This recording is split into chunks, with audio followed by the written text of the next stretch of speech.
Hi guys, who do you believe? A quasi-dictator in Rwanda or Michael Gove? That I know is a difficult choice. One is a slimy individual who has twisted the truth and manipulated the people of his country to accept lower standards of living and deepening levels of corruption, which is putting democracy in the country at risk. And the other is the leader of an African nation. Gove was on the Trevor Phillips show to defend the government's position on Rwanda, the policy which seems to be going nowhere at the moment. It was put to the Tory minister that there are actual limits on how many asylum seekers can be sent there. Gove denied this reality, but then that's what Brexiteers are good at. In the last year, small boats crossing accounted for less than 4% of the annual 1.2 million immigrants who come to this country. Rwanda won't even take 200, according to the Home Office, and that's 1/6 of 1%. What is the point of spending so much energy on this scheme, which will have almost no impact on the overall problem that you say, you've acknowledged in this conversation, worries the voters? Why are you making such a big deal of this particular thing when actually you're not making any impact on the hundreds of thousands that people actually are worried about? Well, the first thing is that it's not the only step that we are taking, as I mentioned earlier. The second thing is that this scheme is uncapped. There is no upper limit on the number of people whom we can send to Rwanda. The third thing is that the limit is what the Rwandans say they can take on, and that's 200. Trevor, your question, detailed and thoughtful, was longer than my answer. This is why I don't like Michael Gove. Now, first of all, Trevor said that the Home Office have said about 200 people can be sent to Rwanda.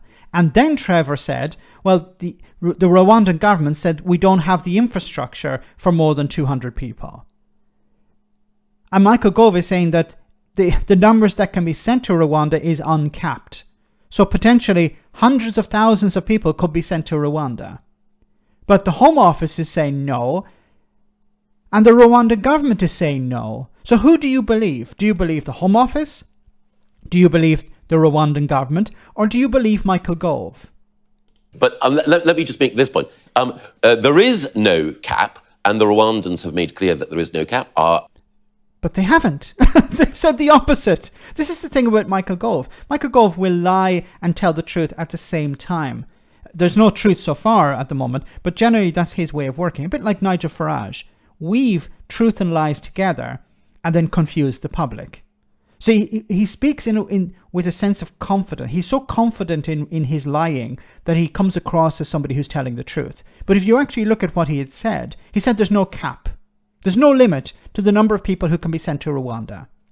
Well, obviously there is a limit because the Home Office has said there's a limit, but also the Rwandan government can only accommodate a certain number of people. They only have enough infrastructure to accommodate a certain number of people. So of course there's going to be a cap.